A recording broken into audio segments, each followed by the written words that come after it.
اس نے ہاتھ تھاما۔ اچانک بلی بھاگتی ہوئی اور ڈریسنگ ٹیبل پر چڑھی تو میرم نے اس سے اپنا ہاتھ چھڑا کر فوراً بلی کو گود میں اٹھا لیا۔ آریال کو اس کا ہاتھ چھڑانا بہت برا لگا تھا۔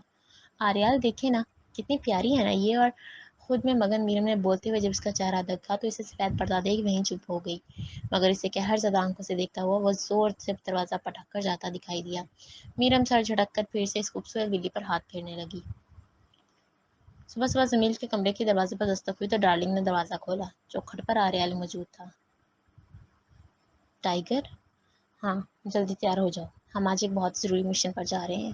کہاں؟ اس کا اندازہ کچھ خاصا حیران نہیں تھا کیونکہ وہ ہمیشہ سے ان کاموں کی عادی رہی تھی، لیکن مقابل کی نظروں کا احاطہ کرتے ہوئے جب اس نے دیکھا تو وہ صوفے پر پڑے تکیے کو کوئی تاثر دیے دیکھ رہا تھا۔ ڈارلنگ نے گلے میں تھوک اتارا۔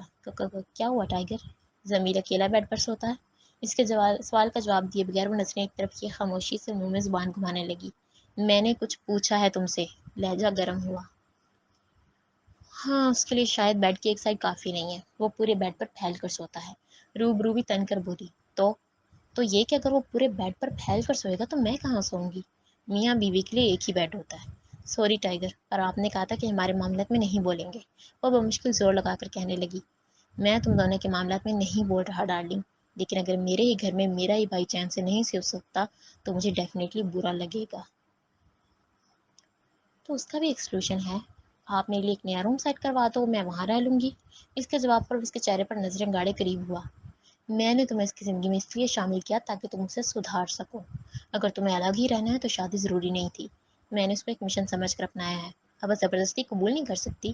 فائن، اگلے 1 گھنٹے کے اندر میں تمہیں آفس میں دیکھنا چاہتا ہوں۔ ٹھیک 59 منٹ بعد میں وہاں موجود ہوں گی۔ گڈ، مختصر کہہ کر وہ اپنے قدم بڑھاتا ہوا چلا گیا۔ ڈارلنگ زمیل کو ہراساں نگاہوں سے دیکھ چینجنگ روم کا رخ کر گئی۔ آفس میں آتے ہی سامنے موجود کرسی پر بیٹھی عورت کی طرف دیکھ کر ڈارلنگ ششدر رہ گئی۔ یہ تقریباً 28 سالہ تھی، آنکھوں پر پٹی اور ہاتھوں پر رسی بندھی تھی۔ اس نے نظر گھما کر آریال کو دیکھا جو حسب معمول اس کے سامنے کرسی پر بیٹھا سگریٹ کے کش لے رہا تھا۔ اب کس کو اٹھا لائے ہو ٹائیگر؟ کون ہے یہ عورت؟ اس نے اس کے سوال کا جواب نہیں دیا تھا اور اپنے کش جاری رکھے۔ پھر اس نے خان کو گھورا جو اس کی دائیں طرف کھڑا تھا۔ ڈارلنگ، یہ دلشیر کی بیوی ہے۔ واٹ؟ اسے دھچکا لگا۔ خان نے مختصر کہا۔ ٹائیگر، آپ کب سے لوگوں کی عزتوں پر وار کرنے لگے؟ جب سے لوگوں نے میری عزت کو نیلام کرنے کی کوشش کی، اور یہ سب غلط ہے۔ اب تم مجھے سکھاؤ گی کہ کیا ٹھیک ہے کیا غلط؟ وہ بکھر کر مقابل ہوا۔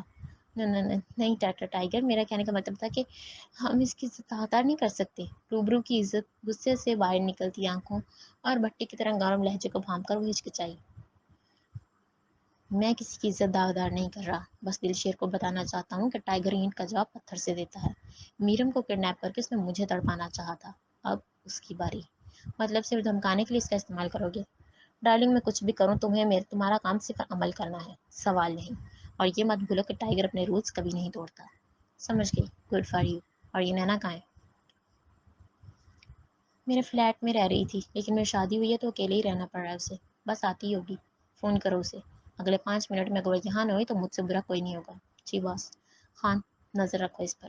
ڈارلنگ کو دھمکاتا پھر وہ خان سے کہہ کر اس عورت کی طرف اشارہ کر گیا۔ اگلے ہی سیکنڈ میں وہ کمرے سے باہر تھا۔ بھابھی بھائی کہاں ہے؟ ناشتے کی میز پر بیٹھے ہوئے زمیل نے میرم سے پوچھا۔ وہ اس وقت نوالا منہ میں ڈال رہی تھی، جو اب وہیں رک گئی۔ وہ تو صبح صبح ہی چلے گئے تھے، لیکن مجھے ڈارلنگ نظر نہیں آ رہی۔ ہاں، جب بھائی چلے گئے تو وہ کیوں نہیں جائے گی؟ اپنے منہ کا عجیب و غریب نقشہ بناتے ہوئے اس نے گلاس میں پانی ڈالا۔ لگتا ہے ڈارلنگ سے بنتی نہیں ہے تمہاری۔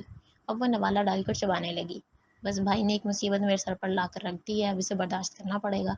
بیوی کوئی مصیبت تو نہیں ہوتی، وہ ہنسی۔ مگر میری والی مصیبت ہی ہے۔ اس نے لفظ چبائے۔ لیکن میرے خیال سے اگر تم اسے پیار دو گے تو وہ تمہاری طرف مائل ہو جائے گی۔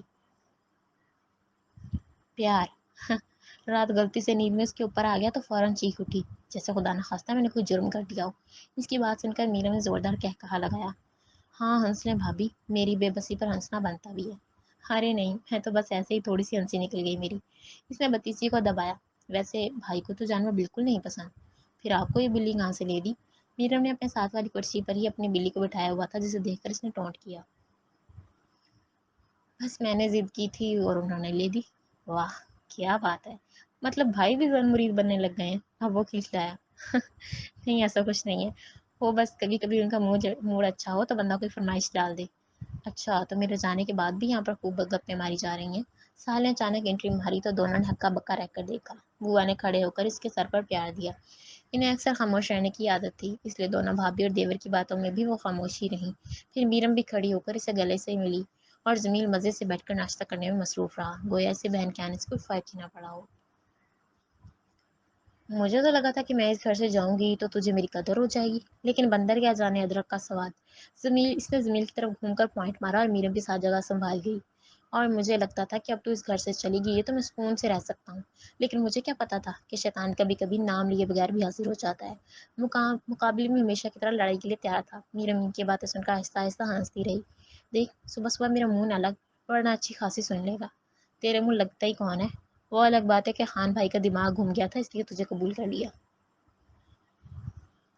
لیکن ڈارلنگ کا دماغ بالکل ٹھیک تھا، کیونکہ تجھے اس کے سوا کوئی سیٹ نہیں کر سکتا۔ وہ مجھے کیا سیٹ کرے گی؟ میں الٹا خود اس کا دماغ ٹھکانے لگا دوں گا، اس نے مغرور ہوئے کہا اور سر جھٹکا۔ میرم نے بھویں تن کر کے داد دی۔ ہی، بلی کو چیچڑوں کے خواب۔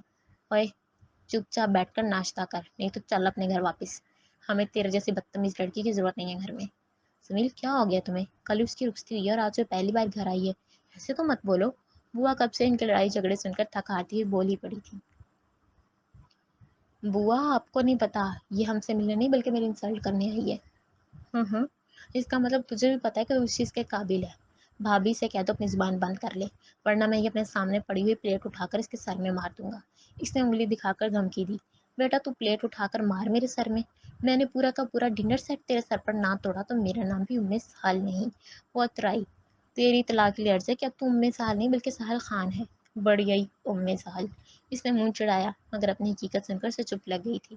میرم نے اس کا سفید پڑتا چہرہ دیکھا تو اس کے ہاتھ پر اپنا ہاتھ رکھ کر دبایا، پھر اس نے ہاں میں گردن ہلاتے ہوئے ناشتہ شروع کیا۔ دلشیر بڑی ٹھاٹھ سے اپنی گدی پر بیٹھا حقہ پی رہا تھا جب بہرحال دندناتا ہوا اسے اپنی طرف آتا دکھائی دیا۔ جیسے جیسے اسے قدم قریب آ رہے تھے ویسے ویسے دلشیر سیدھا ہو کر بیٹھ گیا۔ اس کی پشت پر ایک طرف خان تھا تو دوسری طرف ڈارلنگ۔ جب وہ بالکل اس کے قریب پہنچا تو خان نے دلشیر کے پاس بیٹھے ہوئے ایک شخص کو جو کہ اس کا چیلا تھا اسے ٹانگ رسید کی۔ وہ لڑکھڑاتا ہوا فرش پر جا گرا تھا۔ پھر اس کی کرسی اٹھا کر اس نے آریال کے لیے رکھی تو وہ اپنی ٹانگ پر ٹانگ چڑھا کر اس پر بیٹھ گیا۔ دلشیر اپنے علاقے اس کے یوروپ سے بیٹھنے پر آئیبرو چڑھا گیا۔ اگلے ہی پل خان نے اسے سگریٹ پیش کی اور خود ہی اس کے ہونڈنا سے لگا دی۔ دوسری طرف سے ڈارلنگ نے اپنی پینٹ کی جیب سے لائٹر نکال کر اسے سلگایا۔ دلشیر کا چہرہ بتا رہا تھا کہ اس کی حرکتوں پر اسے غصہ آ رہا ہے۔ کیا ہوا دلشیر؟ مجھے ایسے کیوں دیکھ رہے ہو جیسے انسان اپنی نئی نویلی دلہن کو دیکھتا ہے؟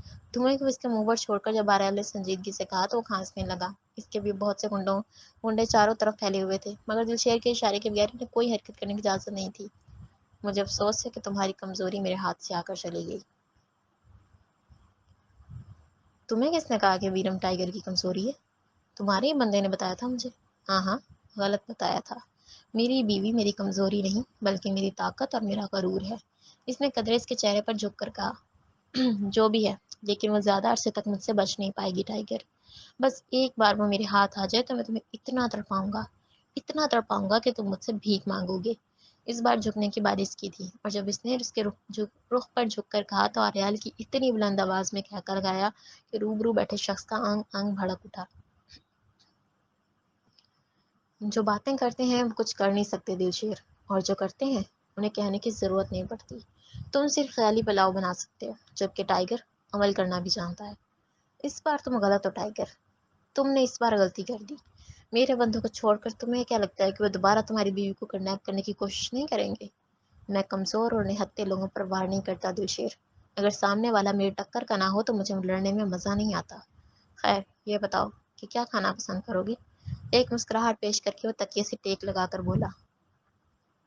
میں تو بس تمہیں سلام کرنے آیا تھا، باقی رہی بات کھانے پینے کی تو مجھے کھلانا تو بہت دور کی بات ہے۔ جب تم اپنے گھر میں جاؤ گے تو تم خود بھی کھانا کھانا بھول جاؤ گے۔ کیا مطلب؟ وہ پھر سے سیدھا ہوا، نگاہیں بے چین تھی۔ خان، وہ کیا نام ہے اس عورت کا جو ہمارے قبضے میں؟ اس نے جان بوجھ کر انجان بننے کی کوشش کی۔ عارفہ بوس۔ عارفہ نام سن کر دلشیر کا دل زور سے دھک دھک کرنے لگا۔ آریال کے انداز سے اسے خطرے کا الارم محسوس ہو رہا تھا۔ تمہاری بیوی کا نام بھی عارفہ ہی ہے نا؟ وہ پھر سے مقابل کو چھیڑ گیا۔ شاید لوگوں کی شکستہ شکل دیکھنے میں اسے بہت سکون ملتا تھا۔ کہ کیوں پوچھ رہے ہو؟ اس کے پسینے چھوٹنے لگے۔ ارے یہ تمہارے چہرے پر اتنا پسینہ کیوں آ رہا ہے؟ خان رومال دو بھائی۔ وہ پورے سٹائل سے بات کر رہا تھا۔ خان نے رومال نکال کر اس کی طرف بڑھایا۔ لے لو۔ ویسے بھی خان اپنا رومال ہر کسی کو نہیں دیتا۔ جو بات کرنا چاہتے ہو صاف کہو ٹائیگر۔ وہ مدعے پر آیا تو اس نے اسمائل پاس کی۔ آریال ایک بار اس کے چہرے پر جھکنے کے بعد دوبارہ نہیں جھکا تھا۔ بس تب سے وہ ٹیک لگائے ٹانگ پر ٹانگ چڑھائے بیٹھا تھا۔ دراصل بات یہ ہے دلشیر کہ تمہاری خوبصورت بیوی اس وقت ٹائیگر کے قبضے میں ہے۔ اس کے لفظوں پر یقین نہ کرتے ہوئے اس کی آنکھیں شدت سے باہر آنے کو تھی۔ پھر اس نے تصدیق کے لیے جھٹ گھر کے ملازم کا نمبر ملایا۔ ہاں شاگم، بیگم صاحبہ گھر پر ہیں؟ کیا باہر گئی ہوئی ہیں؟ چونکتے ہوئے اس نے مقابل کو دیکھا جو بڑے مطمئن طریقے سے سگریٹ پی رہا تھا، گویا وہ اس کے چہرے پر نمودار ہوتے ہر تاثر سے حرز اٹھا رہا ہو۔ پھر اس نے فون رکھا تو خان نے ایک بار پھر سے رومال اس کی طرف بڑھایا۔ اس بار وہ رومال کو ہاتھ میں لے کر اپنی پیشانی پر انگلی پسینے کو صاف کرنے لگا۔ کیا چاہتے ہو ٹائیگر؟ وہ بے بسی سے پوچھنے لگا۔ اس نے پھر سے لبوں کو بکھیر دیا۔ تم نے میری عزت پر ہاتھ ڈالنے کی کوشش کی تھی دلشیر۔ تمہیں کیا لگا کہ ٹائیگر کی طرف سے کوئی جواب نہیں آئے گا؟ بھول گئے تھے کیا کہ میں نے تمہارے باپ کے ساتھ کیا کیا تھا؟ ہے وہ یکدم کھڑا ہو کر دھاڑا تو خان اور ڈالو نے پستول اس کے سر پر تان دی۔ ادھر اس کے گنڈوں نے بھی اپنی بندوق کا رخ ان تینوں کی طرف کر لیا۔ اپنے شکاری کتوں سے کہہ دو کہ ٹائیگر کا مقابلہ کرنے کی کوشش نہ کرے، خام خامد جان سے جائیں گے۔ آرال ابھی تک کرسی پر بیٹھا ہوا تھا اور لہجہ سنجیدگی سے بھرپور۔ تم چاہتے کیا ہو ٹائیگر؟ حساب برابر کرنا چاہتا ہوں، جیسے آنکھ کے بدلے آنکھ، خون کے بدلے خون، ٹھیک اسی طرح عزت کے بدلے عزت۔ اس بار وہ بھی کھڑا ہوا۔ میری بیوی کو کچھ بھی ہوا تو میں تمہیں زندہ نہیں چھوڑوں گا ٹائیگر۔ دلشیر اپنی شہادت کی انگلی بلند کر کے اس کے چہرے کے بالکل قریب ہوتا بولا۔ کیوں؟ خود کی عزت پر بات آئی تو تکلیف ہو رہی ہے؟ میں چاہے تمہاری بیوی کی عزت کو داغدار بھی کر دوں تب بھی تم میرا ایک بال بھی نہیں اکھاڑ سکتے دلشیر۔ لیکن عورتوں کی عزت کے ساتھ کھیلنا کمزور لوگوں کی نشانی ہے، اور ٹائیگر کمزور نہیں ہے۔ نہ ہی میرے کسی بھی رول میں عورت ذات کو گھسیٹنا آتا ہے۔ تمہاری بیوی کو کڈنیپ کرنے کا مقصد صرف اتنا ہے کہ آئندہ میرم تک پہنچنے سے پہلے یہ سوچ لینا کہ ٹائیگر تمہاری عزت میں تمہارے وجود کی بھی ایک ایک رگ کو کاٹ کر رکھ دے گا۔ اس نے اپنی نظروں کو روبرو کی نظروں سے ملا کر دھڑلے سے کہا تو وہ دلشیر کا پور جل اٹھا۔ لیکن اتنی طاقت ہونے کے باوجود بھی وہ کچھ نہیں کر سکتا تھا۔ پھر اپنی سنائی بجھانے کے لیے مڑا، مگر پھر سے ایک بار واپس گھوم کر دوبارہ مخاطب ہوا۔ اور ہاں، تھوڑی دیر بعد تمہاری بیوی تمہارے گھر واپس پہنچ جائے گی، مگر نیکسٹ ٹائم وارننگ دینے نہیں آؤں گا، ٹرسٹ می۔ اگر میری عزت پر نگاہ ڈالی تو میں تمہاری عزت کا جنازہ نکال کر ہی دم لوں گا۔ بس پھر وہ اپنی ٹیم کے ساتھ جاتا دکھائی دیا۔ دلشیر کا من کیا کہ اس کے پورے وجود کو گولیوں سے چھلنی کر دے، مگر بے سود۔ اور بتاؤ ساحل، خان بھائی کیسے لگے؟ اسے اپنے کمرے میں سامنے بیڈ پر بٹھائے میرم دلچسپی سے پوچھ رہی تھی۔ ٹھیک ہے، اس نے گردن جھکا لی۔ کیا بات ہے، اداس کیوں؟ بھابھی میں انہیں دل سے نہیں اپنا پا رہی ہوں، آخر وہ بھی کب تک برداشت کریں گی؟ مطلب تم نے کل رات انہیں؟ ہاں، میں نے انہیں خود کو ٹچ بھی نہیں کرنے دیا۔ میرم نے پورا منہ کھولا۔ ہاں، اور انہوں نے کچھ نہیں کہا؟ نہیں، خاموشی سے دوسرے روم میں چلے گئے۔ پھر تو بہت صبر ہے ان میں۔ پر میں کیا کروں، میں انہیں پسند نہیں کرتی۔ مجھے بھی تو دیکھو، میں تو ایک ایسے انسان کے ساتھ رہ رہی ہوں جس نے صبر بھی نہیں کیا اور زبردستی مجھ سے رسائی حاصل کی۔ اس لحاظ سے تو خان بہت اچھے ہیں۔ وہی تو میں تمہیں سمجھانا چاہ رہی ہوں، اپنی زندگی خراب مت کرو۔ روحان جا چکا ہے، بھول جاؤ اسے۔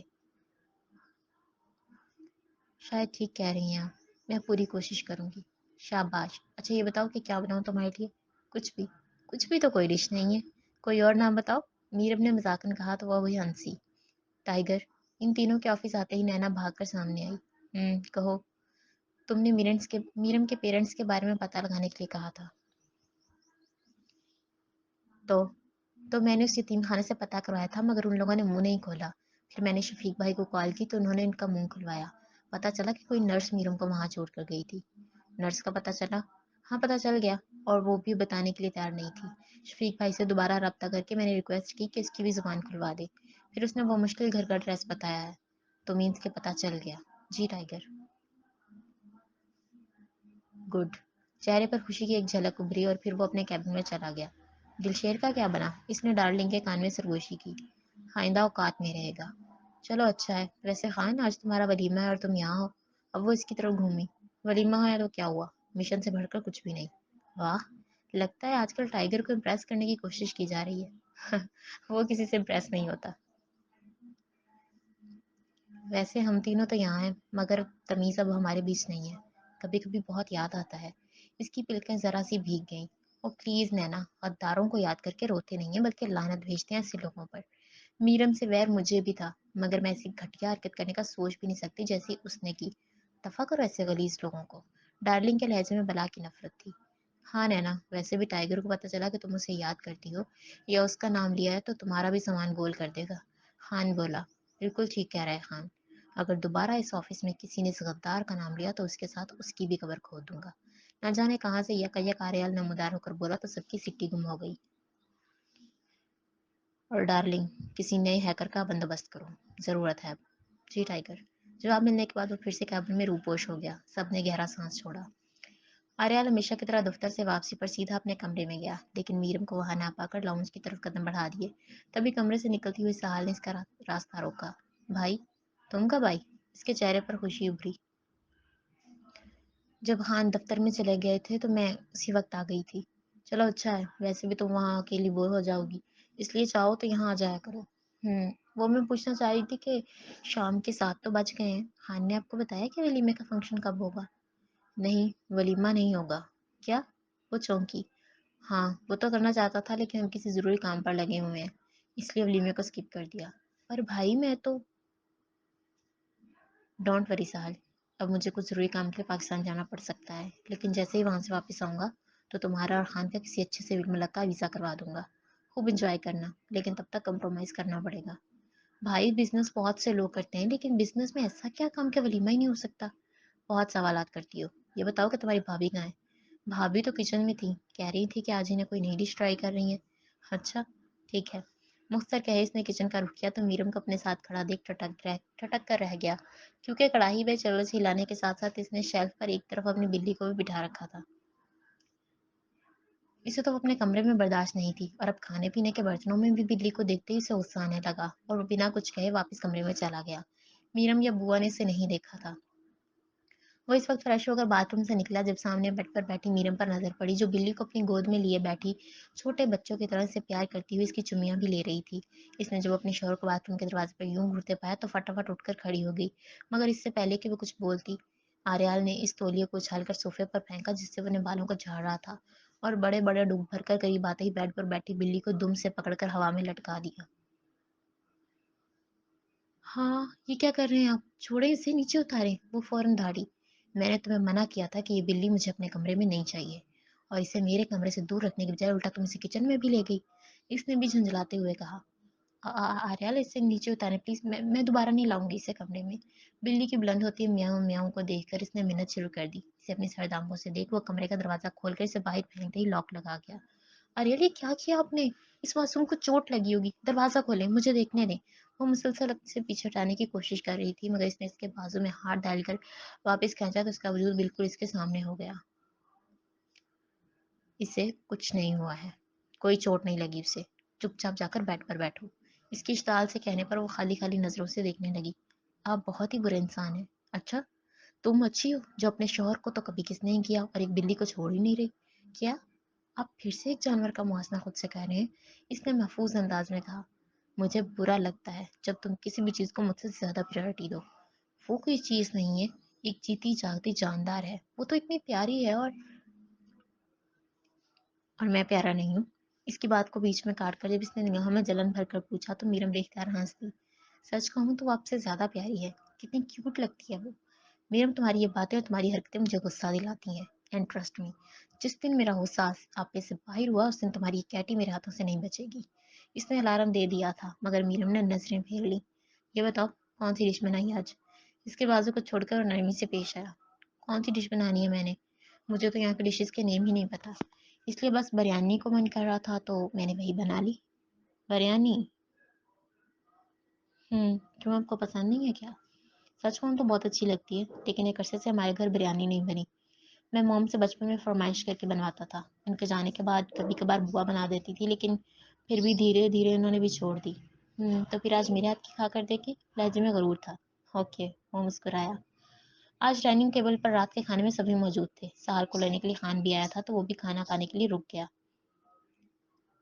واہ بھابھی، بریانی تو سچ میں بڑی مزے کی بنی ہے، جمیل نے تعریف کی۔ ویسے تو کھانے میں اور بھی ڈشز تھی، لیکن اس نے صرف بریانی بنائی تھی، اس لیے الگ تعریف تو بنتی تھی۔ بہت اچھی ہے بھابھی، ساحل بولی۔ دونوں ٹھیک کہہ رہے ہیں، بہت ٹیسٹی ہے، خان نے بھی حق ادا کر دیا۔ ویسے میں کسی کی تعریف کرتی نہیں ہوں، لیکن تم حقدار ہو تو ضرور کروں گی۔ تمہارے ہاتھ میں واقعی بہت ذائقہ ہے میرم۔ ڈارلنگ کی تعریف پر سے شدید حیرانگی ہوئی تھی، لیکن خوشی اس سے بھی زیادہ تھی۔ اب وہ سوالیہ نظروں سے آریال کی جانب دیکھ رہی تھی، جو بڑے مطمئن سے طریقے سے بیٹھا بریانی کھا رہا تھا۔ سب نے تو تعریف کر دی تھی، لیکن دل جس کی تعریف کا منتظر تھا، اس نے کچھ بھی نہیں کہا تھا۔ کافی دیر تک جب اس نے خاموشی سادے رکھی تو میرم نے منہ لٹکا کر کھانا شروع کیا۔ ڈنر مکمل کرنے کے بعد اس نے اپنی بلی کو دوسرے کمرے میں چھوڑا اور خود اپنے کمرے میں قدم رکھا تو آریال صوفے پر بیٹھا سامنے میز پر ٹانگیں دھرے لیپ ٹاپ میں گم دکھائی دیا۔ بنا کچھ کہے اس نے سونے کے لیے لحاف اوڑھا تو آریال من میں مسکرایا، پھر لیپ ٹاپ کو بند کر کے اس کے قریب بیٹھا۔ کیا بات ہے، ناراض لگ رہی ہو؟ لحاف کو پیچھے کر کے وہ بیڈ کی ٹو سے ٹیک لگا گئی۔ نہیں تو، اس نے کندھے اچکائے۔ اچھا تو تم ناراض نہیں ہو؟ نہیں، وہ اپنے ناخنوں کو دیکھنے لگی۔ بریانی بہت اچھی بنی تھی ویسے، اس نے شرارتی انداز میں کہا تو میرم نے جھٹ نظریں گھما کر اسے دیکھا۔ اگر تعریف کرنی تھی تو سب کے سامنے کر دیتے، اب کیا فائدہ؟ تعریف تو تمہاری کرنی تھی، اس لیے اب تمہارے سامنے کر رہا ہوں۔ باقی کسی کو دکھانے کے لیے میں نے کبھی کسی کی تعریف نہیں کی، مگر مجھے اچھا لگتا اگر آپ سب کے سامنے میری تعریف کرتے تو۔ چلو نیکسٹ ٹائم صحیح۔ اس نے ناک پر سے مکھی اڑائی۔ ابھی کچھ مزید بولنے کے لیے آریال نے لب کھولے ہی تھے کہ اچانک میرم کی بلی کھڑکی سے پھلانگتی ہوئی بیڈ پر چڑھ کر ان کے بیچ آ بیٹھی۔ اس نے غصے سے ناک کھلائی تو میرم اس کی نظروں کو بھانپتی ہوئی بولی، آریال شاید اس میں ساتھ رہنے کی عادت ہوگی، میں اسے دوسرے کمرے میں چھوڑ کر آئی تھی، لیکن وہاں کی کھڑکی سے بھاگ کر شاید یہاں کی کھڑکی سے آ گئی۔ آپ پلیز، اگر اس کی سلامتی چاہتی ہو تو اسے اٹھا کر باہر پھینک دو، اس نے للکارا۔ جی میں ابھی اسے واپس کمرے میں چھوڑ کر آتی ہوں، وہ اب وہ بمشکل بولی اور بلی کو گود میں لیے باہر نکل گئی۔